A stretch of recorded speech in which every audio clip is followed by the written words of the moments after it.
Hi, I'm Ryan Szymanski, curator for Battleship New Jersey Museum and Memorial. Tonight, as we're filming this video, we expect that the Barbie movie is going to win an Oscar. Congratulations to everybody involved in that. I haven't had a chance to see the movie yet, been too busy with all the dry docking stuff, but I hope to in the near future. I've heard really good things about it. Anyway, we don't have anything particularly Barbie related here on the Battleship. However, we do have a G.I. Joe in the museum's collection. This one is a G.I. Joe of Bob Hope. And while my sister was playing with Barbie dolls, my brother and I were playing with G.I. Joe. So we're going to talk about this a little bit for tonight's video. G.I. Joes are primarily 12-inch action figures. They started coming out around 1964. It's a property that's owned by the toy company Hasbro. Essentially, dolls, like Barbies, had always been for girls. And somebody at Hasbro figured out that if they could find a different way to market dolls, then they open up another 50% of the market to be able to buy them. And the simple distinction that they found was all you got to do is call them action figures instead of dolls. And obviously the accessories are a little bit different. And then Hasbro really took that and ran with it and started to put more points of articulation on there and create more posable, more playable, more lifelike pieces. And I probably got my first G.I. Joe. I remember specifically the figure. It was a Gulf War era British soldier. He had that ugly SA-80 machine gun. And my brother and I each got one, so it might have been Christmas or it might have been for our birthdays. We both have March birthdays, so we might have gotten them fairly close together. And from there, we played with them for years. I was probably 6, he was probably 4 at the time we got them, if I remember correctly. Obviously, we'd always been into military stuff, so action figures was a no-brainer present for my parents to pick up from KB Toys back in the day. Another brilliant thing that Hasbro did with G.I. Joe is eventually just selling dissociated action figures. Sales started to drop off. Competitors came onto the market. Other things started to happen.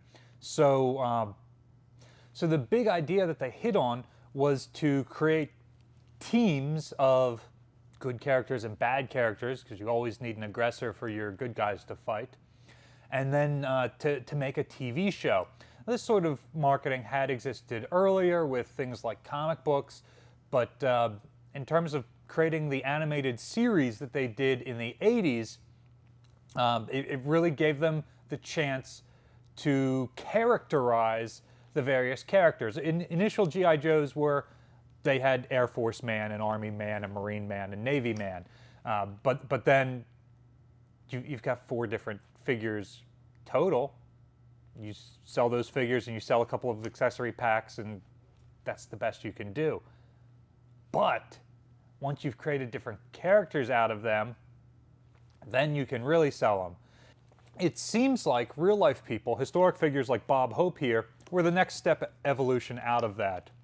After you've made the wrestler Sergeant Slaughter into a G.I. Joe, why not then go around and make real-life characters? I think I had a Davy Crockett and a Ulysses S. Grant and a Theodore Roosevelt when I was a kid. Hopefully this doesn't come as a shock to too many of you out there, but my favorite G.I. Joe was always Shipwreck. And while I missed the initial run of the television show in the 80s, some of my cousins who were older had copied it on VHS, and I was able to get a hold of it. And obviously my favorite episode was Sink the Montana. And that has the unbuilt battleship Montana in it. And it doesn't explicitly say the names of the battleships, but given that this show is released in, I want to say, the mid-80s, there are 4 other battleships that they show. Montana comes out and she sinks, I believe it's the Atlantic Fleet, and then the Pacific Fleet comes around and sinks her. Spoilers, sorry. If you haven't caught it by now, you're 30 years too late. So those ships are almost certainly supposed to be the Iowa-class battleships. And assuming I'm right and she sinks the Atlantic Fleet ships, that would be Iowa and Wisconsin, and then Missouri and New Jersey come in and help USS Constitution sink her. Some parts of that show were a little bit fever dreamish, but really good episode. Some naval combat, not necessarily depicted accurately, but then again, it's a children's TV show, and nobody ever got hit by the red or blue lasers. So, why do we have a Bob Hope G.I. Joe doll in our collection? I'm not aware of anyone else who came on board New Jersey who had a G.I. Joe made out of them. There might be an Admiral Halsey out there, but I've never seen it. So at some point, somebody donated the Bob Hope. Bob Hope was on board the Battleship on 2 separate occasions, to celebrate Christmas of 1968, and then again to celebrate Christmas of 1983. In both instances, he did USO shows on board in which the ship's crew were present, and also Marines and other personnel flown out from the beach and from other ships in the task force. So while this is one of the less cool G.I. Joe figures, he doesn't have any accessories at all except the pith helmet. Where's his golf club? Really missed the ball on that one. When you've got Kung Fu grip, you're supposed to give him something to hold on to. But in terms of a relationship to the Battleship, Bob Hope definitely has one, and is finally remembered by our service members because of it. So what was your favorite sort of toy growing up? I had a bunch of G.I. Joes, but I always preferred the little, what were they, about 3-inch, 2.5, 3-inch plastic army men. I've had all the play sets, the Gettysburg set and the Yorktown set and the San Juan Hill. Those were absolutely my favorite. Always played with them. I was always upset that instead of making army man molds, they didn't make ships out of them. If they made ships that size and sold them in sets, I would have bought 100 of them. Maybe one day. But let us know your favorite type of toy in the comment section down below. Battleship New Jersey receives operating support from the New Jersey Department of State, also from a number of other businesses and private individuals like yourselves. We really appreciate your support. There's a link in the description below if you'd like to donate to support the museum. You can also support us by liking, sharing, and subscribing so more people find out about us on the channel. Thanks for watching. You know, I once tried to join the Navy, but I didn't qualify. I get seasick just using my water pick. No, I had my family's Navy. My father, Scuttlebutt Hope. My uncle, Scuttlebutt Hope. He was first officer on the Titanic. He was also first officer off the Titanic. But that didn't come out till the trial. And let me tell you, this whole show today is being done according to Navy tradition, which worries me a little. I may have to go down with the jokes. But I'm very happy to be here on the USS Las Vegas. The officers think it has another name, but we know better, don't we, huh? Captain told me there's no gambling allowed on this ship. That's what the captain told me. And I thought I was the only comedian on board. Yes, sir. You remember what land is? That's where all the good bars are kept, huh? I said to one guy, how'd you like to spend some time on land? He said, land, describe it to me. See the world. I've seen that other word. You see the world, all right, but they didn't tell you the view is from the inside of a sardine can, did they?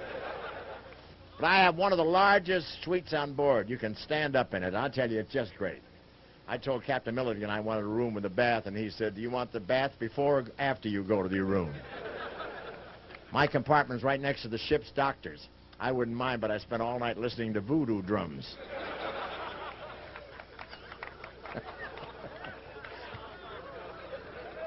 I like that personally. But the captain told me I had one of the safest suites on the ship. And I believe it. I'm sleeping with a torpedo. And you have to be careful when you go to the head. Every time you flush, the Mediterranean Sea gurgles. And I don't know where they get the parts for these ships, but my watertight door has Titanic stenciled on it. But they tell me boredom is always a problem. I asked one sailor what he was doing. He said, I'm standing watch. And I said, what are you watching? He said, I don't know. I've never seen anything yet. But I've been making trips like this on Christmas on and off for some 40 years. One Christmas I was home, and Santa came down the chimney. We thought each other was a burglar. And my family doesn't know what to do when I'm home for Christmas. Last year I woke up under the Christmas tree, wrapped. And that was the last thing they opened. Guns they have on the New Jersey. Boy, they tell me they can hurl a 40-ton shell 20 miles. That's nothing. Some of my bombs travel twice that far. They tell me... They tell me your projectiles weigh 2,700 pounds. That's like setting a Volkswagen 23 miles in the air, which happens every now and then on our freeways. And you know, I like the Navy's new economy drive. Instead of coming here by copper, they strap me to a seagull. They tell me there are a lot of Marines here from the beach. Is that right? How about that? Oh, that's great. I go way back with the Marines, I tell you that. I saw the first picture John Wayne ever made. Now, I've always been close to the Marines. I've never been to Montezuma, but I've had his revenge. But I'm always nervous working for the Marines. You know, if they don't like your act, they come up on the stage and bite your ankle. These guys are tough. They use barbed wire for dental floss. And their motto is Semper Fidelis, huh? Yes, sir. Which means Mr. T is a sissy.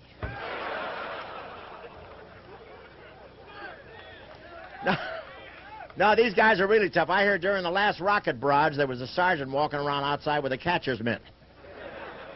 And I shook hands with one of these Marines today. That's what I've always wanted, a hand with 5 pinkies.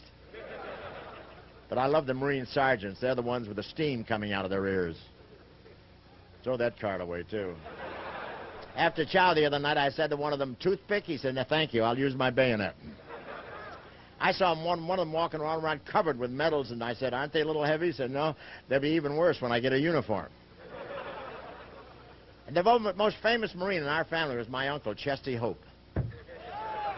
Or, wait a minute, was it my aunt? I forget. No, he was quite a hero. During the Battle of Leyte Gulf, he was the first man on the beach. Unfortunately, he was in Malibu.